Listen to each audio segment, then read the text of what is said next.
ಕರ್ನಾಟಕ ರಾಜ್ಯದಲ್ಲಿ ಸ್ಪರ್ಧಾತ್ಮಕ ಪರೀಕ್ಷೆಗಳಿಗೆ ಸಿದ್ಧತೆ ಮಾಡಿಕೊಳ್ಳುತ್ತಿರುವ ಎಲ್ಲ ವಿದ್ಯಾರ್ಥಿ ಸಮೂಹಕ್ಕೆ ಕರ್ನಾಟಕ ಪರೀಕ್ಷಾ ಪ್ರಾಧಿಕಾರದ ವತಿಯಿಂದ ನಮಸ್ಕಾರಗಳು. ತಮಗೆಲ್ಲ ಗೊತ್ತಿರುವಂತೆ ಒಳ ಮೀಸಲಾತಿಯ ಒಂದು ನಿರ್ಧಾರದ ಹಿನ್ನೆಲೆಯಲ್ಲಿ ಕಳೆದ ಸಾಕಷ್ಟು ತಿಂಗಳುಗಳ ಕಾಲ ಯಾವುದೇ ಹೊಸ ನೋಟಿಫಿಕೇಷನ್ಗಳು ಬಂದಿರಲಿಲ್ಲ. ಪ್ರಾಧಿಕಾರದ ವತಿಯಿಂದ ಯಾವುದೇ ಎಕ್ಸಾಮ್ ಸಹ ಪೆಂಡಿಂಗ್ ಇರಲಿಲ್ಲ. ನಮ್ಮದು CET ಎಕ್ಸಾಮ್ಸ್ ಮಾತ್ರ ಇತ್ತು.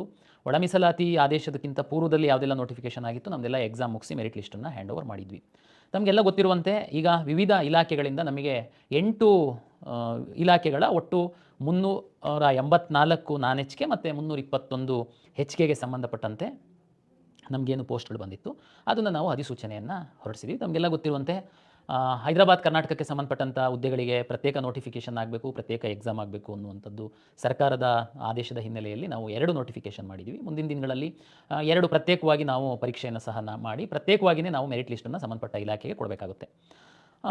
ತಮಗೆಲ್ಲ ಗೊತ್ತಿರುವಂತೆ ಕರ್ನಾಟಕ ಪರೀಕ್ಷಾ ಪ್ರಾಧಿಕಾರ ಒನ್ ಟೈಮ್ ರಿಜಿಸ್ಟ್ರೇಷನ್ ಪ್ರೋಸೆಸ್ಸನ್ನು ಈಗಾಗಲೇ ಚಾಲನೆ ಕೊಟ್ಟಿತ್ತು. ಕೆಲವು ವಿದ್ಯಾರ್ಥಿಗಳು ರಿಜಿಸ್ಟ್ರೇಷನ್ ಮಾಡ್ಕೊಂಡಿದ್ದೀರಾ, ತಮ್ಮ ಕ್ರೆಡೆನ್ಷಿಯಲ್ಸ್ ಎಲ್ಲ ನಮ್ಮಲ್ಲಿದೆ.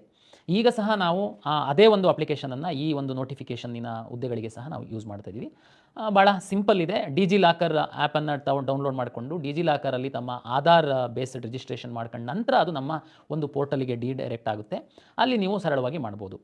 ಇದ್ರದ್ದು ಹಿನ್ನೆಲೆ ಸಹ ಆಧಾರ್ ಬೇಸ್ಡ್ ತಾವು ಕನ್ಸೆಂಟ್ ಕೊಡಬೇಕಾಗುತ್ತೆ. ಕಾರಣ ತಮಗೆಲ್ಲ ಗೊತ್ತಿರುವಂತೆ ಕೆಲವು ವಿದ್ಯಾರ್ಥಿಗಳು ಮಲ್ಟಿಪಲ್ ಅಪ್ಲಿಕೇಶನ್ಸನ್ನು ಹಾಕ್ತಾಯಿದ್ರು.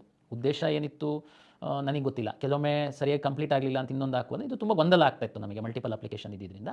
ಅದಕ್ಕೆ ನಾವು ಇದು ಒನ್ ಟೈಮ್ ರಿಜಿಸ್ಟ್ರೇಷನ್ ಒಂದು ಫಾರಮ್ ಮಾಡಿದ್ದೀವಿ. ಹಾಗಾಗಿ ಅದು ಕೆಲವು ವಿದ್ಯಾರ್ಥಿಗಳಿಗೆ ಅದ್ರ ಬಗ್ಗೆ ಎಕ್ಸ್ಪೀರಿಯನ್ಸ್ ಸಹ ಇದೆ. ಹಾಗಾಗಿ ತುಂಬ ಸರಳ ಇದೆ. ಡಿಜಿಲಾಕರ್ ಅಪ್ಲಿಕೇಶನನ್ನು ತಾವು ಆ್ಯಪನ್ನು ಸಹ ಡೌನ್ಲೋಡ್ ಮಾಡಿ ರಿಜಿಸ್ಟ್ರೇಷನ್ ಮಾಡಿ ಆಧಾರ್ ಫಾರ್ಮಿಗೆ ಕನ್ಸೆಂಟ್ ಕೊಟ್ಟು ಆಧಾರ್ ಬೇಸ್ಡ್ ರಿಜಿಸ್ಟ್ರೇಷನ್ ಮಾಡುವಂತಹ ಒಂದು ಕ್ರಮ. ತಮಗೆಲ್ಲ ಗೊತ್ತಿರುವಂತೆ ಆಧಾರದಲ್ಲಿ ತಮ್ಮದು ಯಾವುದು ಫೋಟೋ ಇರುತ್ತೆ ಅದು ಆಟೋ ಫೆಚ್ ಆಗಿ ನಮಗೆ ಫೋಟೋ ಬರುತ್ತೆ. ಜೊತೆಗೆ ನಾವು ಒಂದು ಫೋಟೋವನ್ನು ಸಹ ತಮಗೆ ಅಪ್ಲೋಡ್ ಮಾಡೋದಕ್ಕೆ ಹೇಳಿದ್ವಿ. ದಯಮಾಡಿ ಒಳ್ಳೆ ಫೋಟೋವನ್ನು ಅಪ್ಲೋಡ್ ಮಾಡಿ. ತಮಗೆಲ್ಲ ಗೊತ್ತಿರುವಂತೆ ನಾವು ಫೇಸ್ ರೆಕಗ್ನೈಸೇಷನ್ ಆ್ಯಪನ್ನು ಡೆವಲಪ್ ಮಾಡಿದ್ದೀವಿ. ಮುಂದಿನ ನಮ್ಮ ಪರೀಕ್ಷೆ ದಿನಗಳಲ್ಲಿ ನೀವು ಅಪ್ಲಿಕೇಶನಲ್ಲಿ ಹಾಕಿರುವಂತಹ ಫೋಟೋ ಮತ್ತು ನೀವೇನು ಪರೀಕ್ಷಾ ಕೇಂದ್ರಕ್ಕೆ ತಾವು ಬರ್ತೀರಾ ತಮ್ಮದು ಎರಡೂ ಮ್ಯಾಚ್ ಆದರೆ ಮಾತ್ರ ನಾವು ಪರೀಕ್ಷಾ ಕೇಂದ್ರಕ್ಕೆ ಬಿಡ್ತೀವಿ. ನೀವು ಸೆಲ್ಫಿ ತೆಗೆಯುವಂಥದ್ದು ನಾವು ನೋಡಿದ್ದೀವಿ. ನಮ್ಮ CETಗೆ ಇಂಟ್ರೊಡ್ಯೂಸ್ ಮಾಡಿದಾಗ ಸೆಲ್ಫಿ ತೆಗೆದುಕೊಂಡು ಅಪ್ಲೋಡ್ ಮಾಡೋದು, ಬ್ಯಾಕ್ಗ್ರೌಂಡ್ ಏನೋ ಅಪ್ಲೋಡ್ ಮಾಡೋದು, ವಿಚಿತ್ರವಾದ ಫೋಟೋಗಳನ್ನೆಲ್ಲ ಅಪ್ಲೋಡ್ ಮಾಡೋದು ನಿಮ್ಮ ಪರೀಕ್ಷಾ ಕೇಂದ್ರಕ್ಕೆ ಪ್ರವೇಶ ಪಡೆಯೋದಕ್ಕಾಗಲ್ಲ. ಮತ್ತು ಆಮೇಲೆ ದೂರಬೇಡಿ ಪ್ರಾಧಿಕಾರನ. ದಯಮಾಡಿ ಒಂದು ಅಪ್ಲಿಕೇಶನ್ ಹಾಕುವಾಗ ಅದು ಒಂದು ಒನ್ ಟೈಮ್ ರಿಜಿಸ್ಟ್ರೇಷನ್ ಇದೆ. ಇನ್ನು 1-2 ವರ್ಷಗಳ ಕಾಲ ಯಾವ್ಯಾವ ನೋಟಿಫಿಕೇಷನ್ ಬಂದರೂ ಸಹ ಜಸ್ಟ್ ನೀವು ಅದೇ ಅಪ್ಲಿಕೇಶನನ್ನು ಯೂಸ್ ಮಾಡುವಂಥದ್ದು. ಒಂದು ಒಳ್ಳೆ ರೀತಿ ಬ್ಯಾಕ್ಗ್ರೌಂಡ್ ಇರುವಂತಹ ಸ್ಟುಡಿಯೋದಲ್ಲಿ ಒಂದು ಪಾಸ್ಪೋರ್ಟ್ ಸೈಜಿನ ಫೋಟೋನ ತೆಗೆದು ಅಪ್ಲೋಡ್ ಮಾಡಿ ಅಂತನ್ನುವಂಥದ್ದು ಒಂದು ವಿನಂತಿಯನ್ನು ತಮಗೆ ನಾನು ಮಾಡ್ತೀನಿ. ತಮಗೆಲ್ಲ ಗೊತ್ತಿರುವಂತೆ ರಿಸರ್ವೇಷನ್ಗೆ ಸಂಬಂಧಪಟ್ಟಂತೆ ಈಗಾಗಲೇ RD ನಂಬರನ್ನು ತಾವು ಹಾಕಬೇಕಾಗುತ್ತೆ. ಕಂದಾಯ ಇಲಾಖೆ ಸರ್ವಿಸಸ್ಸು ನಮ್ಮದು ಇಂಟಿಗ್ರೇಷನ್ ಇದೆ. ಅದು ಆಟೋ ಫೆಚ್ ಆಗಿ ಬರುತ್ತೆ. ತಮಗೆಲ್ಲ ಗೊತ್ತಿರುವಂತೆ 5 ವರ್ಷ ಲಿಮಿಟ್ ಇದೆ ಎಕ್ಸೆಪ್ಟ್ SC ST ಕೆಟಗರಿ 1 ಅವರಿಗೆ. ತಾವು ನಮ್ಮ ಅದನ್ನು ಅರ್ಜಿ ಸಲ್ಲಿಸುವಂತಹ ಸಂದರ್ಭದಲ್ಲಿ ಅದು ಅವಧಿ ಇರುವಂಥದ್ದನ್ನು ಖಾತ್ರಿಪಡಿಸ್ಕೊಳ್ಳಿ. ಆಮೇಲೆ ತಾವು SCಗೆ ಸಂಬಂಧಪಟ್ಟಂತೆ ಈಗ ತಮ್ಮ ಹತ್ರ SC ಸರ್ಟಿಫಿಕೇಟ್ ಇದೆ. SCನಲ್ಲಿ ಒಳ ಮೀಸಲಾತಿಗೆ ಸಂಬಂಧಪಟ್ಟಂತೆ ABC ಅಂತೇಳಿ ಕೆಟಗರಿ ಮಾಡಿದ್ದಾರೆ. ಆದರೆ ತಮ್ಮ ಹತ್ರ RD ನಂಬರ್ ಇಲ್ಲ. ಬಟ್ ಇವತ್ತು ತಮಗೆಲ್ಲ ಗೊತ್ತಿರುವಂತೆ ನಾವೇನು ಮಾಡಿದ್ದೀವಿ, ನೀವು SC ಸರ್ಟಿಫಿಕೇಟದ್ದು RD ನಂಬರ್ ಹಾಕೋದಕ್ಕೆ ಎನೇಬಲ್ ಮಾಡಿದ್ದೀವಿ. ಮತ್ತು ಡ್ರಾಪ್ ಡೌನ್ ಕೊಟ್ಟು ನೀವು A ನಾ B ನಾ C ನಾ ಅಂತ ಅನ್ನುವಂಥದ್ದು ನಾವು ಕ್ಯಾಪ್ಚರ್ ಮಾಡ್ತಾ ಇದ್ದೀವಿ. ನಿಮ್ಮದು SC ಅಂತ ಯಾರು ಹಾಕಿರ್ತಾರೆ ಅವರಿಗೆ ಮಾತ್ರ ABC ಹಾಕುವಂಥದ್ದಕ್ಕೆ ಅವಕಾಶ ಇರುತ್ತೆ. ನಾವು ಮುಂದಿನ ದಿನಗಳಲ್ಲಿ ನಮಗಿನ್ನೂ ಸಾಕಷ್ಟು ಸಮಯ ಇದೆ. ಅಷ್ಟೊತ್ತಿಗೆ ಕಂದಾಯ ಇಲಾಖೆಯಲ್ಲಿ RD ನಂಬರ್ನ ಕೊಡ್ತಾರೆ ನಿಮಗೆ. ಆವಾಗ ನಾವು ನಿಮಗೆ ಆಲ್ ಟಿಕೆಟ್ ಬಿಡುವಂಥ ಸಂದರ್ಭದಲ್ಲೋ ಮತ್ತು ಯಾವುದಾದ್ರೂ ಸಂದರ್ಭದಲ್ಲಿ ನಿಮಗೆ ಅದನ್ನು ನಾವು ಕ್ಯಾಪ್ಚರ್ ಮಾಡ್ತೀವಿ. ಆಲ್ರೆಡಿ RD ನಂಬರು SC ಅವ್ರದ್ದು ಇರುವಂಥದ್ದಿತ್ತು ಅಂದರೆ ಇವತ್ತಿನ ಒಂದು ಸಮಾಜ ಕಲ್ಯಾಣ ಇಲಾಖೆ ಸುತ್ತೋಲೆ ಪ್ರಕಾರ ಅದೇ ನಂಬರಿಗೆ ಅವರು ಸರ್ಟಿಫಿಕೇಟನ್ನು ಸಹ ಕೊಡುವಂಥದ್ದು ಒಂದು ತೀರ್ಮಾನವನ್ನು ಮಾಡಿದ್ದಾರೆ. ಬಟ್ ಅದಕ್ಕೇನು ಗಾಬರಿ ಆಗುವಂಥದ್ದಿಲ್ಲ. ಒಳ ಮೀಸಲಾತಿಗೆ ಸಂಬಂಧಪಟ್ಟಂತೆ ಏನು 101 ಜಾತಿಗಳಿಗೆ ಸರ್ಕಾರದ ಆದೇಶ ಇದೆ, ABC ನಾವು ಪ್ರಾವಿಷನ್ ಮಾಡಿದ್ದೀವಿ. ಅದನ್ನು ನೀವು ಟಿಕ್ ಮಾಡಬೇಕು. ಬಟ್ SC ಸರ್ಟಿಫಿಕೇಟ್ ಮಾತ್ರ ಫೆಚ್ ಆಗಿ ವೆರಿಫೈ ಆಗಿರುತ್ತೆ. ABC ಇನ್ನೂ ವೆರಿಫಿಕೇಷನ್ ಆಗಿರಲ್ಲ. ಬಟ್ ನೀವು ನಮಗೆ ಸಬ್ಮಿಟ್ ಮಾಡಿರ್ತೀರ. ತಾವು ಮುಂದಿನ ದಿನಗಳಲ್ಲಿ ಅದನ್ನು ನಾವು ಕಲೆಕ್ಟ್ ಮಾಡ್ತೀವಿ. ಏಕೆಂತಂದರೆ ನಾವು ಮೆರಿಟ್ ಲಿಸ್ಟ್ ಅಷ್ಟೇ ಕೊಡುವಂಥದ್ದು. ನೇಮಕಾತಿ ಪ್ರಾಧಿಕಾರದ ಮುಂದೆ ತಾವು ಸೂಕ್ತ ದಾಖಲೆಗಳನ್ನು ಸಲ್ಲಿಸಬೇಕಾಗುತ್ತೆ. ಹಾಗಾಗಿ ಸಮಯ ಇದೆ. ತಮಗೆಲ್ಲ ಗೊತ್ತಿದೆ, ತಾವು ಈಗಾಗಲೇ ಸಾಕಷ್ಟು ತೊಂದರೆ ಅನುಭವಿಸಿದ್ದೀರಾ. ಸಾಕಷ್ಟು ದಿನಗಳಿಂದ ತಾವು ಓದ್ತಾ ಇದ್ದೀರಾ, ಯಾವುದೂ ಕಾಲ್ ಮಾಡಿಲ್ಲ ಅಂತ. ನಾವು ಈ ಸಣ್ಣ ತಾಂತ್ರಿಕ ಕಾರಣಕ್ಕೆ ಡಿಲೇ ಮಾಡ್ತಾ ಹೋಯಿತು ಅಂತಂದರೆ ಸರಿಯಾಗಲ್ಲ ಅನ್ನುವ ಹಿನ್ನೆಲೆಯಲ್ಲಿ ನಾವು ನೋಟಿಫಿಕೇಷನ್ ಮಾಡಿದ್ದೀವಿ.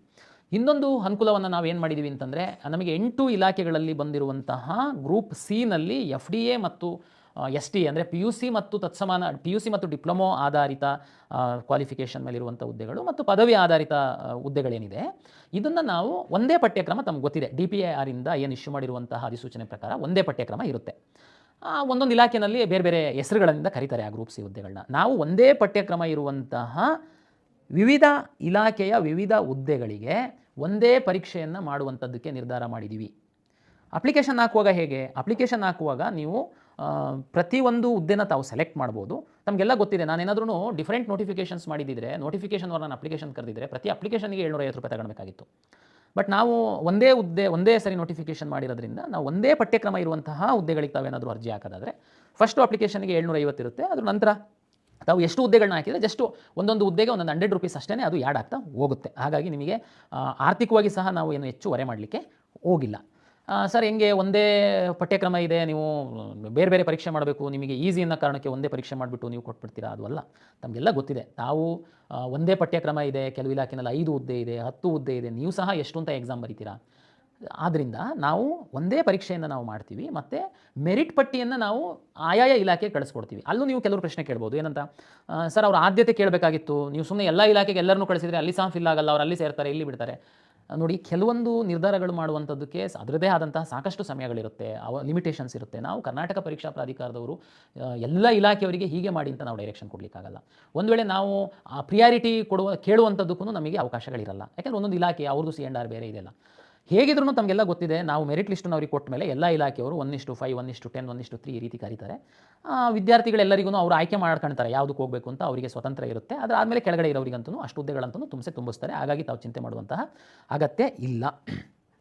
ಜೊತೆಗೆ ಒಂದು ವೇಳೆ ಎಕ್ಸಾಮು ಪಠ್ಯಕ್ರಮ ಬೇರೆ ಇದೆ, ಅದಕ್ಕೆ ಸಪ್ರೇಟ್ ನಾವು ಎಕ್ಸಾಮ್ ಮಾಡಬೇಕು ಅಂತಂದ್ರಂತೂ ಒಂದು ಹುದ್ದೆಗೆ ಏನು ನೀವು ಅಪ್ಲಿಕೇಶನ್ ಅದನ್ನು ಟಿಕ್ ಮಾಡ್ತೀರಾ, ತಾವು 750 ಕಟ್ಟಬೇಕಾಗುತ್ತೆ. ಎಕ್ಸಾಮ್ ಡೇಟಿಗೆ ಸಂಬಂಧಪಟ್ಟಂತೆ ತಮಗೆಲ್ಲ ನೆನಪಿರಬೇಕು, ಒಳ ಮೀಸಲಾತಿಯ ಒಂದು ತೀರ್ಮಾನ ಆಗುವವರೆಗೆ ಯಾವುದೇ ಅಧಿಸೂಚನೆ ಹೊರಡಿಸಬಾರ್ದು ಅಂತಂದಾಗ ನಾನೊಂದು ಪತ್ರಿಕಾ ಪ್ರಕಟಣೆ ಕೊಟ್ಟಿದ್ದೆ.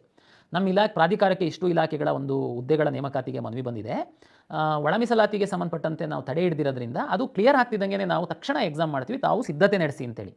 ಹಾಗಾಗಿ ನಾವು ಈಗ ಏನು ಅರ್ಜಿ ಕರೆದಿದ್ದೀವಿ, ನಾವು ಆದಷ್ಟು ಡಿಸೆಂಬರ್ ಅಂತ್ಯ ಅಥವಾ ಜನವರಿನಲ್ಲಿ ನಾವು ಪರೀಕ್ಷೆಯನ್ನು ನಡೆಸ್ತೀವಿ. ಅದಕ್ಕೂ ಕೆಲವು ವಿದ್ಯಾರ್ಥಿಗಳು ಪರೀಕ್ಷೆ ಮುಂದೂಡಿ ಎನ್ನುವಂಥದ್ದೇ ಒಂದು ವರ್ಗ ಇರುತ್ತೆ. ಯಾವಾಗ ನೀವು 1 ವರ್ಷ ಬಿಟ್ಟು ಒಂದು ಎಕ್ಸಾಮ್ ಶೆಡ್ಯೂಲ್ ಮಾಡಿದ್ರು ಮುಂದೂಡಿ, ಆ ಮುಂದೂಡಿ ಎನ್ನುವಂಥದ್ದಕ್ಕೆ ಅವ್ರದ್ದೇ ಆದಂಥ ಸಾಕಷ್ಟು ರೀಸನ್ಗಳಿರುತ್ತೆ. ಬಟ್ ಆದರೆ ನಮಗೆ ಎಲ್ಲ ವಿದ್ಯಾರ್ಥಿಗಳ ಒಂದು ಹಿತದೃಷ್ಟಿಯಿಂದ ನಾವು ಕೆಲವೊಂದು ತೀರ್ಮಾನ ಮಾಡಿಕೊಡ್ಬೇಕಾಗುತ್ತೆ. ಅದಕ್ಕೆ ನಾನು ಹೇಳ್ತಿರೋದು, ಕೆಲವರಿಗೆ 10 ವರ್ಷ ಕೊಟ್ಟರು ತಮಗೆ ಸಮಯ ಸಾಕಾಗಲ್ಲ. ಹಾಗಾಗಿ ನಾನು ಈ ಹಿಂದೆನೇ ತಾವು ಅಧಿಕೃತವಾಗಿ ನೋಡ್ಬೋದು, ನಮ್ಮ ವೆಬ್ಸೈಟಲ್ಲಿ ಹಾಕಿದ್ವಿ, ಪತ್ರಿಕೆಯಲ್ಲಿ ಬಂದಿದೆ, ಇಷ್ಟು ಇಲಾಖೆ, ಅದೇ ಇಲಾಖೆಗಳಿಗೂ ನಾವೀಗ ನೋಟಿಫಿಕೇಶನ್ ಮಾಡಿರುವಂಥದ್ದು.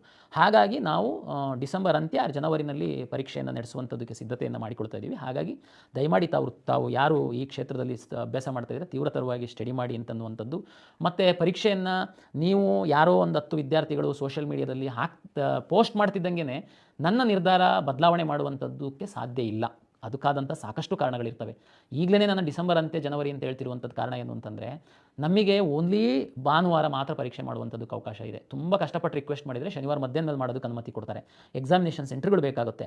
ಇದೇ ಸಂದರ್ಭದಲ್ಲಿ KPSC, UPSC, SSB, railway board ಎಲ್ಲ ಎಕ್ಸಾಮ್ ಮಾಡ್ತಾ ಇರ್ತಾರೆ. ನಾವು ಯಾವುದೋ ಒಂದು ಡೇಟನ್ನು ತುಂಬ ಕಷ್ಟಪಟ್ಟು ಪ್ಲಾನ್ ಮಾಡಿ ಅವರಿಗೆಲ್ಲ ರಿಕ್ವೆಸ್ಟ್ ಮಾಡಿ ಎಲ್ಲ ಜಿಲ್ಲೆಗಳಿಗೆ ಲೆಟ್ರ್ ಬರೆದು ನಾವು ಒಂದು ಬುಕ್ ಮಾಡಿದ ಮೇಲೆ ಯಾರೋ ಒಂದು 10 ವಿದ್ಯಾರ್ಥಿಗಳಲ್ಲಿ ಸೋಷಿಯಲ್ ಮೀಡಿಯಾದಲ್ಲಿ ಹಾಕ್ಬಿಟ್ಟು ಪೋಸ್ಟ್ಪೋನ್ ಮಾಡಿ ಅದಕ್ಕೆಲ್ಲ ಅವಕಾಶ ಇಲ್ಲ. ನಾವು ಇಲ್ಲಿವರೆಗಂತೂ ಯಾವುದೂ ಮಾಡಿಲ್ಲ, ಮುಂದೆನೂ ಸಹ ನಾವು ಮಾಡಲ್ಲ. ನಾವು ವಿದ್ಯಾರ್ಥಿಗಳ ಹಿತದೃಷ್ಟಿ, ಕೆಲವು ವಿದ್ಯಾರ್ಥಿಗಳಲ್ಲ, ಬಹುತೇಕ ವಿದ್ಯಾರ್ಥಿಗಳ ಹಿತದೃಷ್ಟಿಯಿಂದ ನಾವು ಕೆಲವು ತೀರ್ಮಾನ ಮಾಡಿದಾಗ ಇಲ್ಲಿವರೆಗೆ ಅದಕ್ಕೆ ನಾವು ಭದ್ರಾಗಿದ್ವಿ, ಮುಂದೆ ಸಹ ನಾವು ಭದ್ರಾಗಿರ್ತೀವಿ ಅಂತ ಈ ಮಾತನ್ನು ಹೇಳ್ತಾ, ಅಂತಿಮವಾಗಿ ಪಾರದರ್ಶಕತೆ. ಸಾಕಷ್ಟು ವಿದ್ಯಾರ್ಥಿಗಳು 24 ಅವರ್ಸು ತಾವು ಊರನ್ನು ಬಿಟ್ಟು ಬಂದು ಬೇರೆ ಬೇರೆ ಕೋಚಿಂಗ್ ಸೆಂಟ್ರ್ ಸೇರಿ ಓದ್ತಾ ಇದ್ದೀರಾ. ನಿಮಗೆ ಅಂತಿಮವಾಗಿ ಏನು ನೀವು ಕಷ್ಟಪಟ್ಟಿರೋವಂಥದ್ದಕ್ಕೆ ನಿಮಗೆ ಪಾರದರ್ಶಕವಾಗಿ ಪರೀಕ್ಷೆ ಆಗಬೇಕು, ಫಲಿತಾಂಶ ಬರಬೇಕು, ನೇಮಕಾತಿ ಆಗಬೇಕು. ತಮಗೆಲ್ಲ ಗೊತ್ತಿದೆ, ವಿಲೇಜ್ ಅಕೌಂಟೆಂಟಲ್ಲಿ 1,000 ಹುದ್ದೆಗಳಿತ್ತು, 5 ಲಕ್ಷದಷ್ಟು ವಿದ್ಯಾರ್ಥಿಗಳು ಅರ್ಜಿ ಹಾಕಿದ್ರಿ. ಆವಾಗ 1,000 ಜನ ಟಾಪರ್ಸಿಗೆ ಉದ್ಯೋಗ ಸಿಗುತ್ತೆ. ಉಳಿದವರು ಬಾರ್ಡ್ರಲ್ಲಿ 1 ಮಾರ್ಕ್ಸು ಅರ್ಧ ಮಾರ್ಕ್ಸಲ್ಲಿ ಸಹ ಹೋಗ್ತಾರೆ. ಖಂಡಿತ ಅವರಿಗೆ ಬೇಜಾರು ಇದ್ದೇ ಇರುತ್ತೆ. ಅದರಲ್ಲಿ ಕೆಲವು ಪರ್ಸೆಂಟು ವಿದ್ಯಾರ್ಥಿಗಳು ಬೇರೆ ಬೇರೆ ರೀತಿಯ ಅಸಮಾಧಾನ ಸಹ ಹೊರಗಡೆ ಹಾಕ್ತಾರೆ. ಬಟ್ ಏನು ಮಾಡೋದು, ಅಷ್ಟು ಕಾಂಪಿಟೇಷನ್ ಇದೆ, ಹುದ್ದೆಗಳು ಕಡಿಮೆ ಇರುತ್ತೆ. ಹಾಗಾಗಿ ನಾವು ನಮ್ಮ ಶಕ್ತಿ ಮೀರಿ 100% 100%, 99 ಅಲ್ಲ 100% ಪಾರದರ್ಶಕವಾಗಿ ಪರೀಕ್ಷೆ ನಡೆಸಿ ನಾವು ಫಲಿತಾಂಶವನ್ನು ಕೊಡುವಂಥದ್ದಕ್ಕೆ ಏನೆಲ್ಲ ಬೇಕೋ ಆ ವ್ಯವಸ್ಥೆಗಳನ್ನ ನಾವು ಮಾಡ್ಕೊಂಡು ಬಂದಿದ್ದೀವಿ. ಅದನ್ನು ತಮಗೆಲ್ಲರಿಗೂ ಗೊತ್ತಿದೆ, ಅದನ್ನು ನಾವು ಮುಂದುವರಿಸ್ತೀವಿ. ವಿಧಾನ ಪರಿಷತ್ ಪರೀಕ್ಷೆಯಲ್ಲಿ ಮೊದಲ ಬಾರಿಗೆ ನಾವು OMR ಶೀಟಲ್ಲಿ 5 ಬಬಲ್ಗಳನ್ನು, ಅಂದರೆ 5 ಸರ್ಕಲ್ಗಳನ್ನು ನಾವು ಇಂಟ್ರೊಡ್ಯೂಸ್ ಮಾಡಿದ್ವಿ. ತಮಗೆಲ್ಲ ಗೊತ್ತು, ಒಂದು ಪ್ರಶ್ನೆಗೆ 4 ಉತ್ತರಗಳಿರುತ್ತೆ. ಅದರಲ್ಲಿ ಯಾವುದಾದ್ರೂ ಒಂದು ಸರಿ ಉತ್ತರವನ್ನು ತಾವು ಹಾಕಬೇಕು. 1/4 ಯಾರೂ ಯಾವುದೂ ಆನ್ಸರ್ ಮಾಡಲಿಲ್ಲ ಅಂತಂದರೆ 1/4 ಮಾರ್ಕ್ಸನ್ನು ನಾವು ಕಟ್ ಮಾಡ್ತೀವಿ. ಅಂದರೆ ನೆಗೆಟಿವ್ ವ್ಯಾಲ್ಯೂಯೇಷನ್ ಇತ್ತೀಚಿನ ಎಲ್ಲ ಪರೀಕ್ಷೆಗಳಲ್ಲಿ ಇರುವಂಥದ್ದು. ಕೆಲವು ವಿದ್ಯಾರ್ಥಿಗಳು ನೆಗೆಟಿವ್ ವ್ಯಾಲ್ಯೂಯೇಷನ್ ಇರುವಂಥ ಕಾರಣಕ್ಕೆ ಆನ್ಸರ್ ಗೊತ್ತೇ ಇಲ್ಲ ಅಂತಂದರೆ ತಾವೆಲ್ಲದನ್ನು ಬಿಟ್ಬಿಡ್ತಿದ್ರಿ. ಅದು ಸಹಜ ಸಹ, ಇಲ್ಲಾಂದರೆ ಮಿಸ್ ಆಗಿ ತಪ್ಪಾಗ್ಬಿಡ್ತು ಅಂದರೆ 1/4 ಕಟ್ ಆಗುತ್ತೆ ಅಂತ. ಕೆಲವು ವಿದ್ಯಾರ್ಥಿಗಳು ಮಧ್ಯವರ್ತಿಗಳು ವಿದ್ಯಾರ್ಥಿಗಳಿಗೆ ಅಪ್ರೋಚ್ ಆಗಿ, ನೀವೇನು ಚಿಂತೆ ಮಾಡಬೇಡಿ, ನೀವು ಯಾವುದು ಬಿಟ್ಟಿರ್ತೀರಾ ನಾವು ಅಲ್ಲಿ ತುಂಬಿಸ್ತೀವಿ, ಹಾಗೆ ಮಾಡ್ತೀವಿ, ಈಗ ಮಾಡ್ತೀವಿ ಅಂತ ಸುಮ್ಮನೆ ಅವರಿಗೆ ಮೋಸ ಮಾಡ್ತಾಯಿದ್ರು. ಅವರಿಗೆ ಯಾರೂ ಪರಿಚಯ ಇಲ್ಲ, ತುಂಬಿಸ್ಲಿಕ್ಕೆ ಸಾಧ್ಯ ಇಲ್ಲ. ನಾವು ಕೆ ಎ ಒಳಗಡೆ ಅವ್ರಿಗೆ ಬಿಟ್ಕೊಳ್ಳೋದು ಇಲ್ಲ. ನಮ್ಮದು ಅದು ಎಲ್ಲ ಹೈ ಸ್ಟ್ಯಾಂಡರ್ಡ್ ಸೆಕ್ಯೂರಿಟಿ ಮೆಜರ್ಸ್ ಎಲ್ಲ ಅಳವಡಿಸ್ಕೊಂಡು ನಾವು ಮಾಡ್ತಾ ಇರುವಂಥದ್ದು. ಅದು ಯಾವುದಕ್ಕೆ ಅವಕಾಶ ಇಲ್ಲ.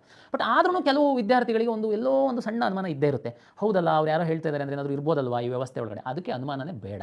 ಅದಕ್ಕೆ ನಾನು 5ನೇ ಬಬಲ್ ಇಂಟ್ರೊಡ್ಯೂಸ್ ಮಾಡಿದ್ದೀನಿ. 4 ಉತ್ತರಕ್ಕೆ 4 1 2 3 4 ಇರುತ್ತೆ, 5th ಒಂದು ಇರುತ್ತೆ. ಆಯಿತು, ನಿಮಗೆ ಉತ್ತರ ಗೊತ್ತಿಲ್ಲ, ಯಾವುದು ಉತ್ತರ ಗೊತ್ತಿಲ್ಲ, 5ನೇ ಬಬಲ್ ಟಿಕ್ ಮಾಡಿ. ಇಲ್ಲ ಸರ್, ನೀವು ಕೊಟ್ಟಿರೋ ಸಮಯದಲ್ಲಿ ಅದು ಟಿಕ್ ಮಾಡೋಕ್ಕೆ ಹೋದರೆ ನಮಗೆ ಅನ್ಯಾಯ ಆಗುತ್ತೆ. ನಾವು ಲಾಸ್ಟ್ ಬೆಲ್ ಆದಮೇಲೆ ನಿಮಗೆ 5 ಮಿನಿಟ್ಸ್ ಟೈಮ್ ಕೊಡ್ತೀವಿ ಅಂತ ನಾವು ಡಿಸೈಡ್ ಮಾಡಿದ್ದೀವಿ. 5 ಮಿನಿಟ್ಸು ನೀವು ಮ್ಯಾಕ್ಸಿಮಮ್ 25% ಅಷ್ಟು ಆನ್ಸರ್ ಗೊತ್ತಿಲ್ಲ ಅಂತಂದರೆ ಅಷ್ಟು ಕ್ವಶನ್ಸಿಗೆ ನೀವು ಬಬಲ್ ಮಾಡೋದಕ್ಕೆ 5 ನಿಮಿಷ ತುಂಬ ಜಾಸ್ತಿ ಆಯಿತು. ನಾವು ಅದನ್ನೆಲ್ಲ ನಾನೇ ಸ್ವತಃ ಬಬಲ್ ಮಾಡಿ 1 ನಿಮಿಷಕ್ಕೆ ಎಷ್ಟು ಬಬಲ್ ಮಾಡ್ಬೋದು ಅನ್ನುವಂಥದ್ದು ನೋಡಿ ಡಿಸೈಡ್ ಮಾಡಿದ್ದೀವಿ. ಹಾಗಾಗಿ ವಿದ್ಯಾರ್ಥಿಗಳಲ್ಲಿ ವಿನಂತಿ, ದಯಮಾಡಿ ತಾವು ಇದಕ್ಕೆ ಸಹಕಾರ ನೀಡಿ. ನಿಮಗೆ ಗೊತ್ತಿಲ್ಲ ಅಂತಂದರೆ 5ನೇ ಬಬಲನ್ನು ಟಿಕ್ ಮಾಡಿ. ಕೆಲವು ವಿತಂಡ ಮಾಡುವಂತಹ ವಿದ್ಯಾರ್ಥಿಗಳು ಇರ್ತಾರೆ, ಇಲ್ಲ ನಾನು ತುಂಬಲ್ಲ, ಓಕೆ, ನೋ ಪ್ರಾಬ್ಲಮ್. ನಾವು ಎಲ್ಲ ರೂಮ್ ಸೂಪರ್ವೈಸರ್ಸು ಏನು ಇನ್ವಿಜಿಲೇಟರ್ ಇರ್ತಾರೆ ಅವರಿಗೆ ಕ್ಲಿಯರ್ ಇನ್ಸ್ಟ್ರಕ್ಷನ್ಸ್ ಕೊಟ್ಟಿದ್ದೀವಿ. ಬೆಲ್ಲಾದ ನಂತರ 5 ನಿಮಿಷ ಟೈಮ್ ಕೊಡಬೇಕು. ಆದಷ್ಟು ಯಾವುದೂ ಬಬಲ್ನ ಅವನು ಬಾಕಿ ಇಲ್ದಿರೋ ಥರ ನೀವು ಎನ್ಶೋರ್ ಮಾಡಬೇಕು, ನೋಡಿ ತುಂಬಿಸ್ಬೇಕು ಅಂತ. ಆದರೂ ಯಾರಾದರೂ ಒಬ್ಬರು ವಿದ್ಯಾರ್ಥಿಗಳು ತುಂಬಲ್ಲ, 5ನೇ ಬಬಲ್ ತುಂಬಲ್ಲ, ನೋ ಪ್ರಾಬ್ಲಮ್, ನಾವೇನು ತಲೆಬಿಸಿ ಇಲ್ಲ. ನೀವು ತುಂಬಿಲ್ಲ, ಅದಕ್ಕೆ ಸಹ 1/4 ಕಟ್ ಮಾಡ್ತೀವಿ ನಾವು. ಅಲ್ಲಿಗೆ ನೀವು ಯಾವುದಾದ್ರೂ ಗೊತ್ತಿಲ್ಲ ಅಂತಂದರೆ 5th ತುಂಬಿ, ನಾನು ತುಂಬೋದಿಲ್ಲ, ಓಕೆ, ನೋ ಪ್ರಾಬ್ಲಮ್, ನಾವು ಅದಕ್ಕೆ ಸಹ 1/4 ತುಂಬ್ತೀವಿ. ನಾವು ಕ್ಲಿಯರ್ ಇನ್ಸ್ಟ್ರಕ್ಷನ್ಸು ನೋಟಿಫಿಕೇಷನಲ್ಲಿ ಕೊಟ್ಟಿದ್ದೀವಿ, ಪೇಪರ್ ಅಡ್ವರ್ಟೈಸ್ಮೆಂಟಲ್ಲಿ ಕೊಟ್ಟಿದ್ದೀವಿ, ನೆಕ್ಸ್ಟ್ OMR ಶೀಟಲ್ಲಿ ಸಹ ಕೊಡ್ತೀವಿ. ಹಾಗಾಗಿ ನಾವು ಏನು ಬಾದರ್ ಮಾಡಲ್ಲ. ಬಟ್ ನಿಮಗೆ ಒಂದು ರಿಕ್ವೆಸ್ಟ್ ಮಾಡ್ತಾ ಇದ್ದೀವಿ, ಇದು ಪಾರದರ್ಶಕತೆ ಒಂದು ಹೆಜ್ಜೆ ಆಗಿರೋದ್ರಿಂದ ತಾವು ದಯಮಾಡಿ ಸಹಕಾರ ನೀಡಿ. ಯಾರು ಅರ್ಹರಿದ್ದಾರೆ, ಯಾರು ಕಷ್ಟಪಟ್ಟು ಓದಿದ್ದಾರೆ ಅವರಿಗೆ ಒಂದು ಉದ್ಯೋಗ ಸಿಕ್ಕಲಿ. ಇದರಲ್ಲಿ ಯಾವುದೇ ಅನುಮಾನಗಳು ಬೇಡ ಅಂತ. ಇಲ್ಲಾಂದ್ರೆ ತುಂಬಿಲ್ಲ ಅಂತಂದರೆ ಆಗ್ತಿತ್ತಾ, ಇಲ್ಲ, ಖಂಡಿತ ಇಲ್ಲ. ಬಟ್ ಆದರೆ ಅನುಮಾನ ಇತ್ತು ಕೆಲವು ವಿದ್ಯಾರ್ಥಿಗಳಲ್ಲಿ. ಆ ಅನುಮಾನಕ್ಕೂ ಎಡೆ ಮಾಡಿಕೊಡಬಾರ್ದು ಅಂತನ್ನುವಂಥದ್ದಕ್ಕೆ ನಾವು ಮಾಡಿದ್ದೀವಿ. ಮತ್ತು ಮುಂದುವರೆದು ತಮಗೆಲ್ಲ ಗೊತ್ತಿದೆ, ನಾವು ಇತ್ತೀಚಿನ ಪರೀಕ್ಷೆಗಳಲ್ಲಿ ಸೆಂಟರ್ ವಾರು ಎಲ್ಲ OMR ಶೀಟ್ಗಳು ನಾವು ವೆಬ್ಸೈಟಲ್ಲಿ ಅಪ್ಲೋಡ್ ಮಾಡ್ತಾ ಇದ್ದೀವಿ. ನೀವೇ ವ್ಯಾಲ್ಯೂಯೇಷನ್ ಮಾಡ್ಕೊಂಡ್ಬಿಡಿ. ಕೆಲವು ವಿದ್ಯಾರ್ಥಿಗಳು ಪಾಪ ಬೆಂಗಳೂರಿಗೆ ಬಂದಿರ್ತೀರಾ, ಇಲ್ಲಿ ಸಾಕಷ್ಟು ಹಣ ವ್ಯಯ ಮಾಡಿರ್ತೀರಾ, ಬಟ್ ಸಕ್ಸಸ್ ಆಗ್ತಾ ಇರಲ್ಲ ಬೇರೆ ಬೇರೆ ಕಾರಣಗಳಿಗೋಸ್ಕರ. ಬಟ್ ಅದನ್ನೇ ನೇರವಾಗಿ ಮನೆಯವರಿಗೆ ಹೇಳಲಿಕ್ಕೆ ಆಗಲ್ಲ, ಸಾಕಷ್ಟು ಖರ್ಚು ಮಾಡಿರ್ತೀರಾ. ಹಾಗಾಗಿ ಸರಿ ತುಂಬ ಚೆನ್ನಾಗಿ ಎಕ್ಸಾಮ್ ಮಾಡಿದ್ವಿ, ಏನೇನೋ ಮೋಸ ಆಗಿಬಿಡ್ತು ಅಂತ. ಅದಕ್ಕೆ ಇಲ್ಲ, ನಿಮ್ಮ ಮನೆಯವರು ಸಹ ನಿಮ್ಮದು ರಿಜಿಸ್ಟರ್ ನಂಬರ್, ನೀವು ಉದಾಹರಣೆಗೆ ಯಾವುದೋ ಒಂದು ಪರೀಕ್ಷಾ ಕೇಂದ್ರದಲ್ಲಿ ಎಕ್ಸಾಮ್ ಬರೆದಿದ್ದೀರಾ ಅಂತಂದರೆ ನಮ್ಮ ವೆಬ್ಸೈಟಿಗೆ ಹೋಗಲಿ, ಚೆಕ್ ಮಾಡಲಿ. ನಿಮ್ಮ ಮನೆಯವರು ಸಹ ನಿಮ್ಮದು OMR ನೋಡ್ಬೋದು, ನೀವು ನಿಮ್ಮ ಫ್ರೆಂಡ್ಸ್ OMR ನೋಡ್ಬೋದು. ಹಾಗಾಗಿ ಯಾವುದು ಮುಚ್ಚಿಟ್ಟು ಮಾಡುವಂಥದ್ದು ಇಲ್ಲವೇ ಇಲ್ಲ. ಅಷ್ಟು ಪಾರದರ್ಶಕವಾಗಿ ಮಾಡುವಂಥದ್ದಕ್ಕೆ ಪ್ರಾಧಿಕಾರ ಎಲ್ಲ ಸಿದ್ಧತೆಯನ್ನು ಮಾಡಿಕೊಂಡಿದೆ. ಹಾಗಾಗಿ ಯಾರು ಕಷ್ಟಪಟ್ಟು ಓದ್ತಾ ಇದ್ದೀರಾ ತಮಗೆ ಉದ್ಯೋಗ ಸಿಗುತ್ತೆ.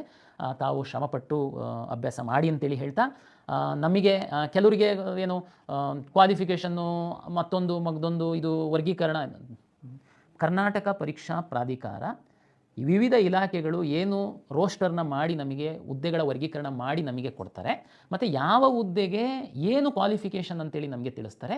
ಅದನ್ನು ನಾವು ಅಧಿಸೂಚನೆ ಹೊರಡಿಸಿ ನಿಮ್ಮಿಂದ ಅಪ್ಲಿಕೇಶನನ್ನು ತೆಗೆದುಕೊಂಡು ಪರೀಕ್ಷೆ ನಡೆಸಿ ನಾವು ಮೆರಿಟ್ ಲಿಸ್ಟನ್ನು ಇಲಾಖೆ ಕೊಡುವಂಥ ಕೆಲಸ ಅಷ್ಟೇ. ಈ ಕ್ವಾಲಿಫಿಕೇಷನ್ಗೆ ಯಾಕೆ ಕೊಟ್ಟಿಲ್ಲ, ಆ ಕ್ವಾಲಿಫಿಕೇಷನ್ಗೆ ಯಾಕೆ ಕೊಟ್ಟಿಲ್ಲ, ಅದು ಆಯಾಯ ಇಲಾಖೆಗಳು ಏನು C&R ಮಾಡಿರ್ತಾರೆ, ಕೇಡರ್ ಆ್ಯಂಡ್ ರಿಕ್ರೂಟ್ಮೆಂಟ್ ರೂಲ್ಸ್ ಇರುತ್ತೆ. ಅದರ ಆಧಾರದ ಮೇಲೆ ಅವರು ನಮಗೆ ಹುದ್ದೆಗಳ ವರ್ಗೀಕರಣ ಮತ್ತು ಆ ಹುದ್ದೆಗೆ ನಿಗದಿಪಡಿಸಿರುವಂತಹ ವಿದ್ಯಾರ್ಹತೆಯನ್ನು ನಮಗೆ ಕೊಟ್ಟಿರ್ತಾರೆ.